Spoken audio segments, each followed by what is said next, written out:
Hi, this is Bonnie, and today I am going to show you how to make a Halloween treat bag.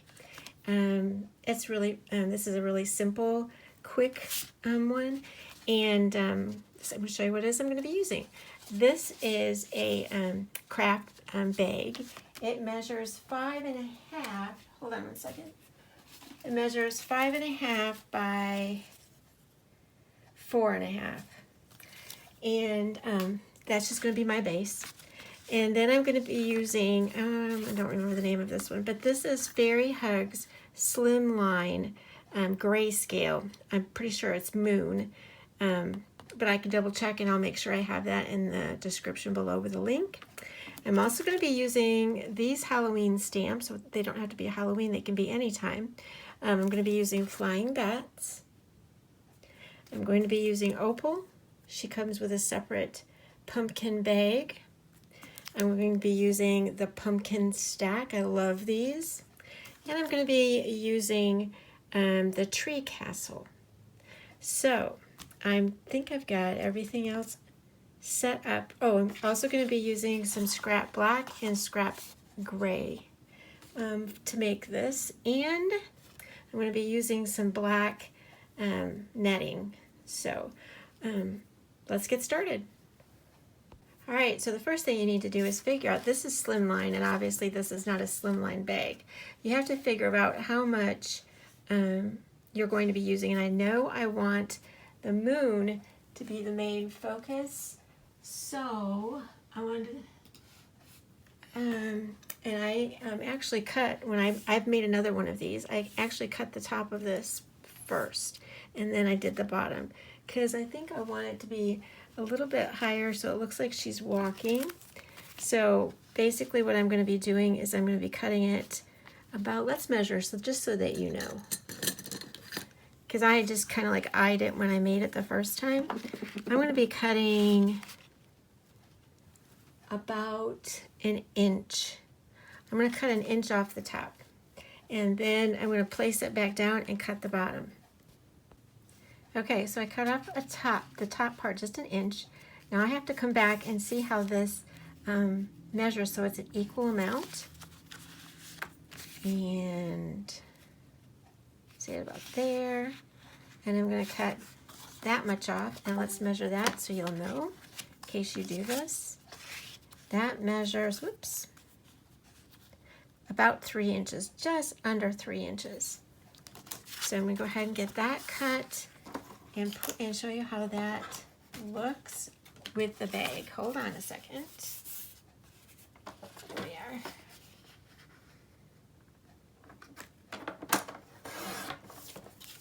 All right, so I end up with that much, okay? And let me see here. Right, and then I also, I covered it up. I made this piece to go underneath, and then I'm gonna mat this one. But before I mat this one, I need to stamp on here. So I'm gonna get the stamping platform all set up and ready to go.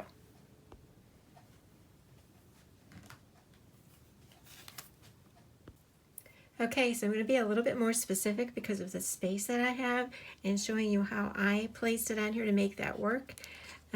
That's the moon as you can see it. I try to make it so that the edge of the moon does change the color of that very bottom part of the castle. And then you can see I have a little bit of it hanging off in that direction as well. If you see this little piece right here, if you're on this side of it, it should really line up well. Same with the top. Now it doesn't matter so much about the bottom because I'm going to be putting pumpkins, cut out pumpkins on top of that. So I've got that pretty much placed exactly where I want it. Even if it moves just a little bit, it's great. It's not going to hurt anything. I just want to make sure that the top peak is there, and then I got that into the moon part. Okay.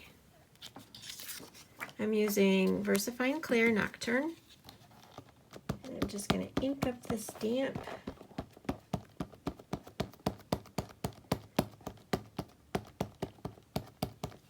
All right. And like I said, I'm also stamping the pumpkin stack on a separate piece of paper on just white cardstock.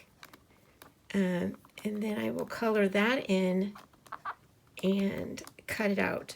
And it'll go over the root down here, and it looks pretty good actually to do it that way.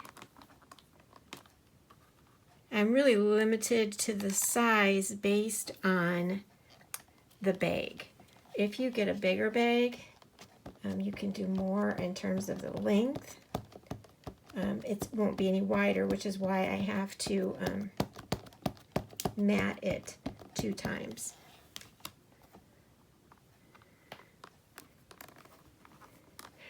I always try to make sure I touch each section before I lift it up so that the ink absorbs into this paper. And if I know if I've touched each spot, I've given it enough time. Yep, that looks great. So I'm going to show you what I did in terms of the pumpkin.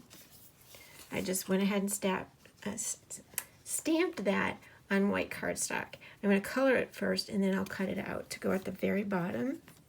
Now the next one I'm going to put on is Opal. Well, actually, you know what? I'm looking at this. I think I'm going to do, I might put the bats in just to make sure I have enough room, but we're going to go ahead and set these out so we can see, like I always do, the placement. All right, put that on this side. I have to have room there for Opal. And I should if I put her there. And the bats obviously don't all fit on, but they fit on just like how I had planned it. So I was going to see if I can move her over just a little bit. I might put her down a bit so that she doesn't touch the tree. Okay, that's going to work. I think I'm going to put that down here. Okay, well, you can't really see that very good because of that reflection. Here we go. There. I'm putting her down pretty much as far as she will go and not touch the branch right there.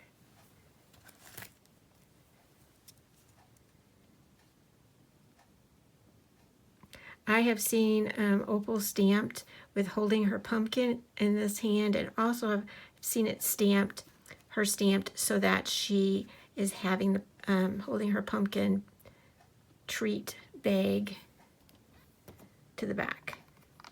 And it won't fit on here that way, but it's really super cute. Okay. There she is.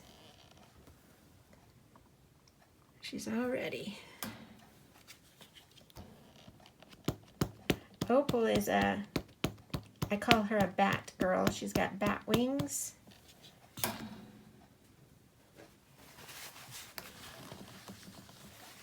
All right. Like I said, this is very precise in terms of where it can sit on this paper.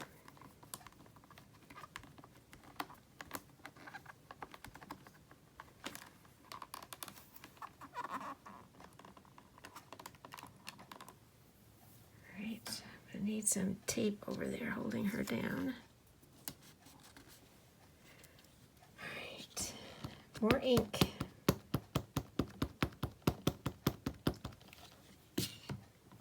Could very well be my ink pad is low because I just got through stamping over 12 cards this last week.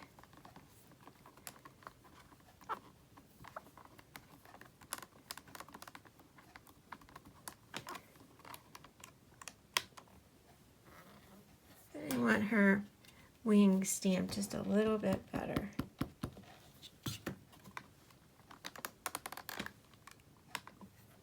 There, that looks good. Okay, now I'm going to go ahead and put the bats on, but I need to move this background paper because it's coming off the, there we go.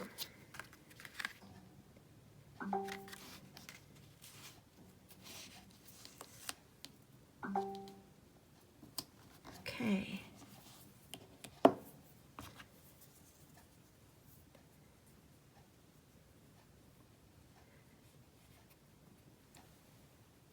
I can go down a little bit further. Okay.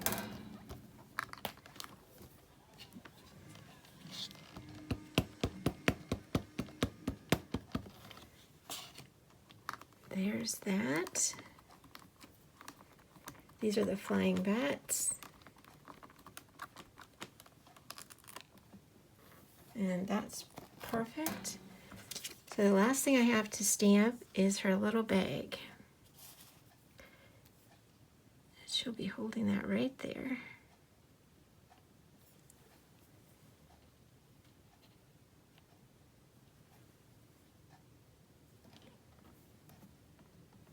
I tilted that just a little bit. Give it a little bit of movement as she's walking.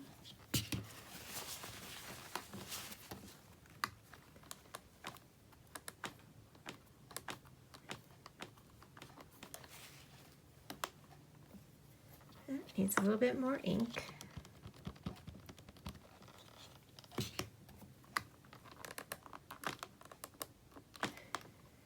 Okay, so we have our stamping all done for the front of this for the bag. I'm just going to show you how that looks. I'm going to be covering this root up with pumpkins. So I'm going to go ahead and get those colored, and then I'll cut them out. Alright, so I'm going to start getting coloring on the pumpkins, and I'm using Prismacolor pencils. This one's 1032. It's actually called Pumpkin Orange. And it's the darkest color that I have that I'm going to be coloring with. So I'm going to be basically considering this more as the shadow or darkest part. And all I did was, and it doesn't even matter if you color outside the lines because I'm going to be cutting this out, so it doesn't really matter. But for each pumpkin, like I said, all I basically did is put the darkest color on the bottom, or the shading part.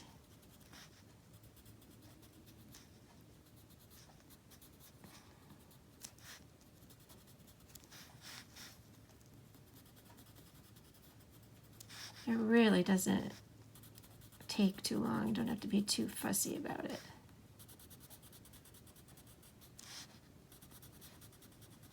Just figure out what part you want it to be shaded. I am going to put a little bit up here at the top.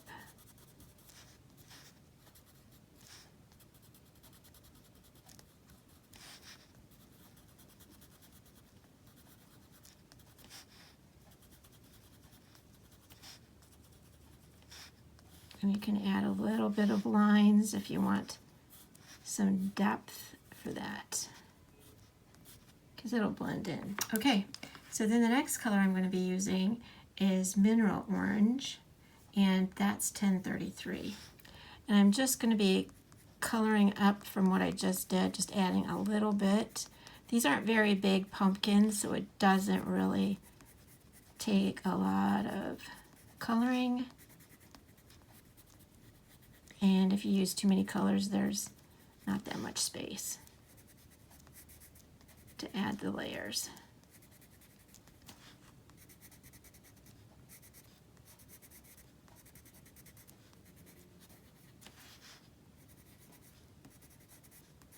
These pumpkins would be good anytime, especially in the fall, obviously. But I think they would be good anytime if you're going to be doing any type of scene. Any of the fairies could be with pumpkins anytime. But especially right now, it could be the Halloween or harvest.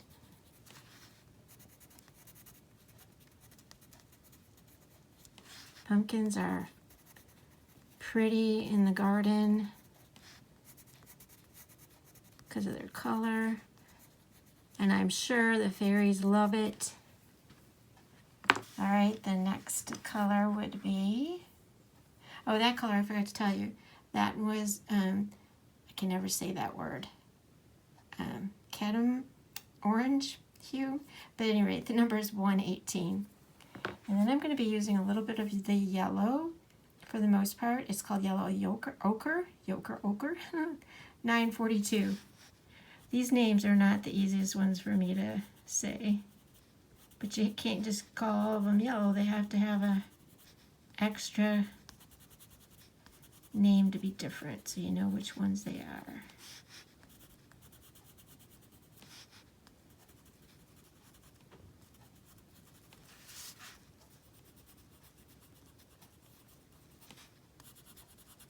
I didn't pull out some green. I need to pull out a green to do the stems, but that's not a real big deal to watch me color, so I'll just do that once I get these colored up for you to see.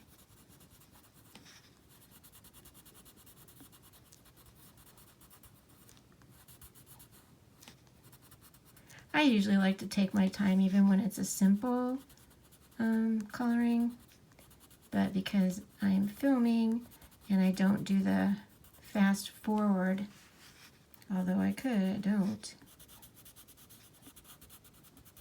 I actually like seeing people when they do the actual coloring.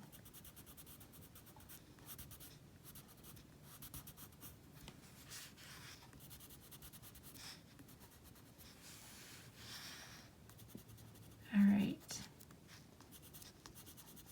I'm just trying to get those colors blended in a little bit better.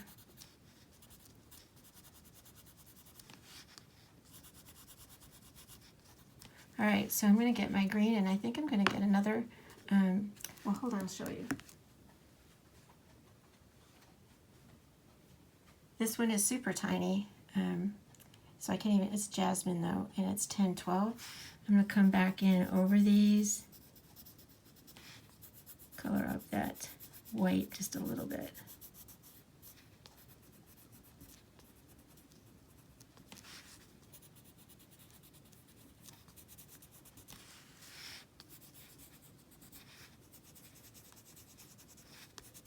And then, like I said, I'm going to get the green, and I'll just add just a little bit of green at the top. All right, and I'll cut them out and show you how they're going to go on the bag. Okay, so we have all our pieces ready to go. We've got the first layer cut, and I've got tape on the back, and that's going down first. And then the next one is the images we stamped. That's going down next. I just have regular ATG gun tape on the back. And then we've got our pumpkins all colored and cut out, and I've got foam tape so that will raise it up a little bit and give it some dimension. And once I get this on, I have a little bit of the black netting or tulle to make a bow at the top. I'll make sure I don't get her foot covered up. And that is what the gift bag is going to look like on the front. And I have my netting. I'm just going to grab one of these handles. And I have extra long because I use this for something else. All I'm going to do is do a knot. I'm going to make sure it goes the way I want it. I can see already that I don't have enough. So I'm just going to be generous and use more. Okay. I'm just going to go right in the half. All right. Now I do what I call the bunny ears when I do a bow, and if I do the bunny ears, I have to do it upside down so the tails will go the right way. So basically all you do is you make one loop. It's hard to see with the black. See if I can make it so you can see it better. You make one bow, and then you make another bow. The ears. They call this the bunny ear bow. It's something that I saw in one of the Sesame Street books. They say it was an easy way to teach kids to tie their shoes. And of course at that time we didn't have Velcro on shoes. Okay. And then what I do is I always spread the bow part of it apart. But you see what I'm saying? The tails, if I do it upside down, go in the right direction. If I would have tied it the other way, the tails would have been on top. It's just, I don't know, it's just how it goes. Okay. Spread both those apart. And you can see that my tails are too long, so I need to trim those back. And I usually do them like at an angle, and I don't make these really long because they'll cover up this design on the bag.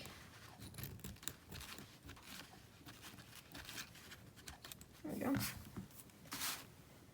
And that's the bow, and that's the card. Or not card, the bag, the gift bag. And it's really nice. It's a pretty, I can't open it up so much on here for you to see, but it's a really nice size bag to have a little treat in or a gift for Halloween.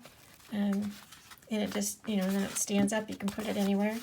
So I hope you enjoyed this video. I hope that you can give one a try. We have a Facebook group called Fairy Stand for Hugs. And I would love to see anything that you make with fairy hugs or any magical stamps that you might have. We allow any magical stamps and decorations of any kind, cards, projects, and we also have a challenge. And it starts on a Thursday, and it goes for about almost 2 weeks, not quite. But check out, you can always tell when the challenge is going on. It'll be at the top of the Facebook group in the announcements. And the winner gets $15 to spend in the Fairy Stamper store. So again, all of my things that I used on this bag will be below in the description. Thanks so much for stopping by. See you again soon.